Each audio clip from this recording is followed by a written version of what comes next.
Jesus said, "You are the salt of the earth, but if salt has lost its taste, how shall its saltness be restored? It is no longer good for anything except to be thrown out and trodden underfoot of men. You are the light of the world. A city set on a hill cannot be hid, nor do men light a lamp and put it under a bushel, but on a stand, and it gives light to all in the house. Let your light so shine before men that they may see your good works and give glory to your Father who is in heaven. Think not that I have come to abolish the law and the prophets. I have not come to abolish them, but to fulfill them. For truly I say to you, till heaven and earth pass away, not an iota, not a dot will pass from the law until all is accomplished. Whoever then relaxes one of the least of these commandments and teaches men so shall be called the least in the kingdom of heaven. But he who does them and teaches them shall be called great in the kingdom of heaven. For I tell you, unless your righteousness exceeds that of the scribes and Pharisees, you will never enter the kingdom of heaven." The Gospel of the Lord. Praise the gospel of my sins be blotted out.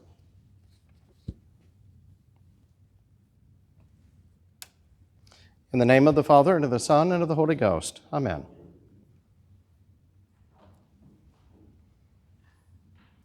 Last Sunday, we began the season we call pre-Lent. Of course, the only season that sounds more lackluster than pre-Lent is perhaps ordinary time. So I usually refer to it as Shrovetide, ending, of course, on Shrove Tuesday. Most of us associate Lent as a time of self-examination, repentance, but in the logic of the old arrangement of the church calendar year, the pre-Lenten season was the time to be shriven, to take account of your sins with confession and absolution, to have your sins stripped away with fresh grace. Lent was a time to do your penance. Today in the Gospel, Jesus reminds us that we are salt and we are light, and so we ought to stay salty and to shine brilliantly.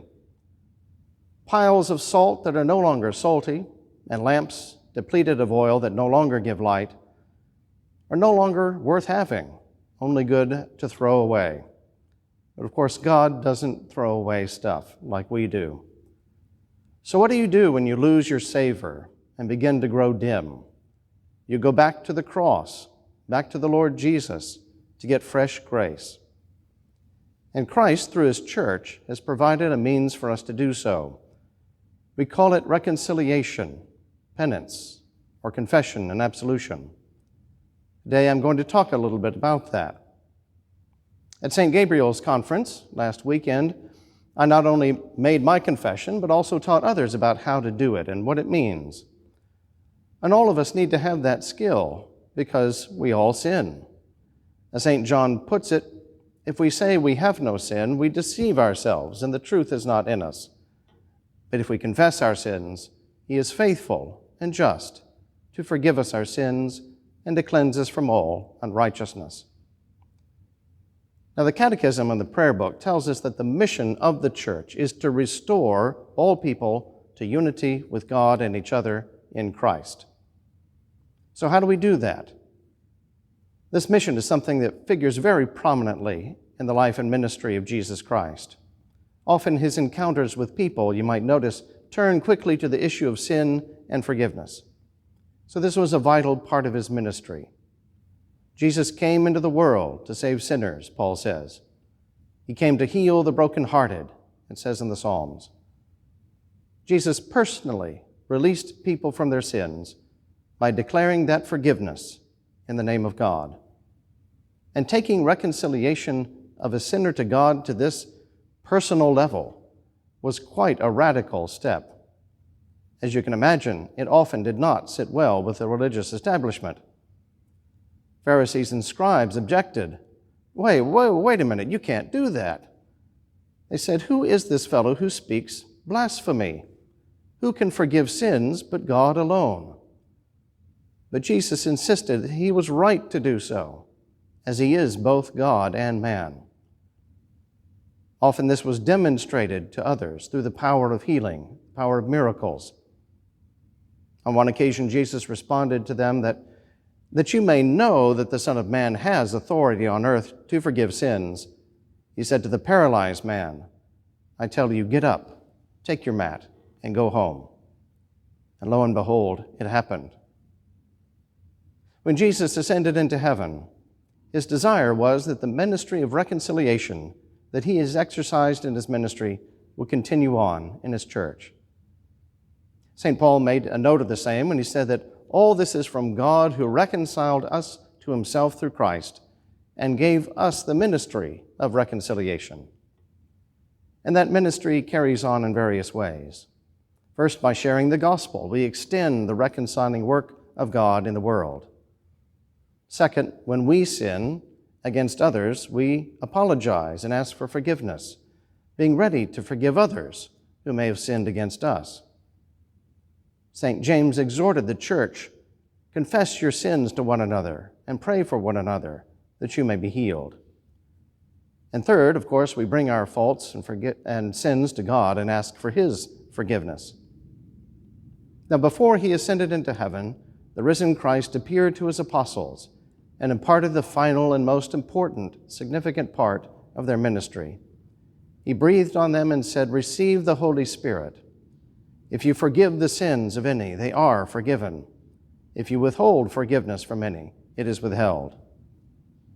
Their successors, the bishops and priests of the church, continued that healing ministry of Jesus in this sacramental way by absolving penitents of their sins. This is what we commonly call the practice of confession and absolution.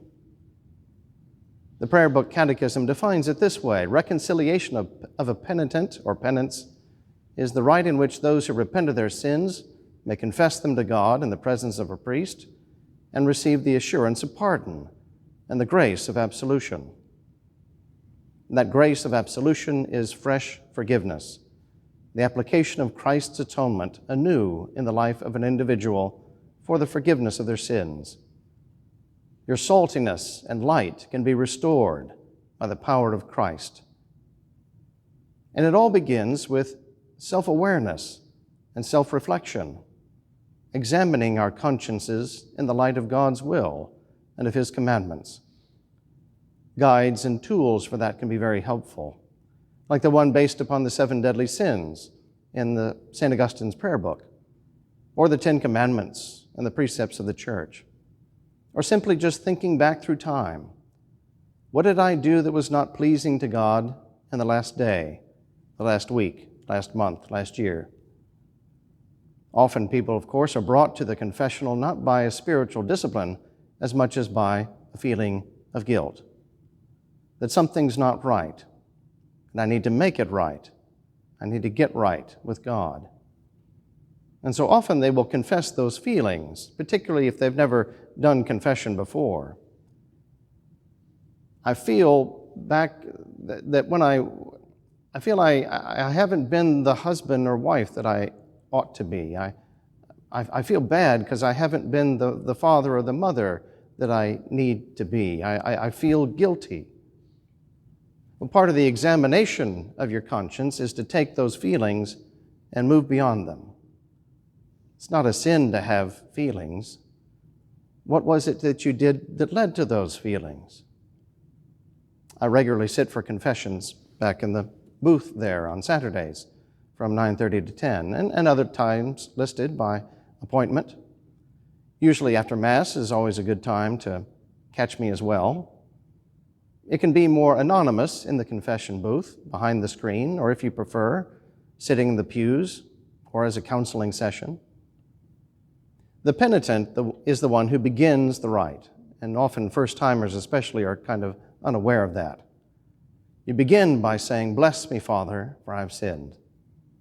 And then I give the penitent a blessing. "May the Lord be in thy heart and on thy lips, that thou mayest truly and humbly confess all thy sins." A form for confession is printed, but it's simply there to be a guide, really. You proceed by telling God what you've done wrong since your last confession or since your baptism, if it's your first confession. So you name the sin and the number or the frequency, like this is something, that's an hourly or a daily or a weekly problem. And remember that you are the one accusing yourself before God, who sees all. No one else will accuse you of anything. It's all about taking accountability of your life and actions. Avoid any details beyond the bare necessities. Why? Because all of us have a tendency to spread the guilt around. But you're there to take accountability for your sins, not to accuse anyone else. So the more direct, usually the better. This involves what we call an act of contrition, that is, an expression of sorrow. It's funny how often people will confess very private things to everyone, it seems, friends, doctors, therapists, cab drivers, strangers, the whole world through the internet, but won't confess the same things to God in front of his priest. I wonder why. What's the difference? I think the difference is the guilt. Sacramental confession is about saying you're sorry, about saying, I was wrong, I'm weak, I'm powerless against my appetites, I give in to temptations, I need help, Lord, I can't do this alone. My advice is to start off with whatever is most challenging, most embarrassing, most difficult, whatever is bothering you the most. Get that out of the way first. It brings great relief. Contrition means sorrow for sin. Not sorrow for having been caught or something like that, but sorrow for the love of God, for not pleasing him through our obedience. Of course, most often our contrition is imperfect. We are not sorry as we ought to be. We call this imperfect contrition attrition. But don't get caught up in the trap of measuring your contrition by your feelings. Like love, this sorrow may or may not be deeply felt. Yes, this act of sorrow is not an act of the emotions, it's an act of the will. We're not there to confess our feelings, but to confess our faults, our sins. And remember that grace perfects nature. After all, have we really ever been perfectly contrite? I'm not sure I have. But God's grace is there, just as it is at the end with the forgiveness. God's grace is there to bring our contrition to perfection. God makes up the difference where we are lacking. After the confession, the priest will offer any counsel that might come to mind, and this is simply an offer of wisdom in living a more holy life. Sometimes I'll ask, is there anything that you are seeking counsel about? You don't have to come up with something just because I asked. It helps to have some insight from someone else, a view from a different angle, especially from one whose expertise is in the spiritual direction of souls. And remember, such advice is just that. It's advice, not a command, but a word of wisdom. After the confession and contrition comes the third element, which we call satisfaction. And sometimes this is straightforward. We need to repair whatever damage we've done. If you stole it, return it. If you broke it, fix it or replace it. But of course, oftentimes, making restitution is not that simple. A penance is given you by the priest, often some psalms or prayers to recite. It's like a symbolic restitution, expressing our thanks for God's mercy, resolving to do better in the future. A penance is a sign, but it's also negotiable if you feel like it doesn't fit. Sometimes I even ask the penitent, do you have something in mind that you think would be a good fit? A penance is about having a tangible way to start back on the right path. The rite concludes with the absolution. That word means to loose or unlock. With the authority of Christ and the power of the keys, the priest unlocks the chains of sin and sets the captive free. This is why Christ gave to his church the power to bind and loose. We'll talk a little more about confession and forgiveness next time. For now, remember that Christ called his disciples to be salt and light in the world. He wants us to be the savor of society and to keep it pure from corruption. He wants us to shine the light of his glory through our good works. but we've not always been good at being salt and light. But Christ never leaves us without help. He offers us opportunities to begin again so that we can stay salty and be brilliant. In the name of the Father, and of the Son, and of the Holy Ghost. Amen.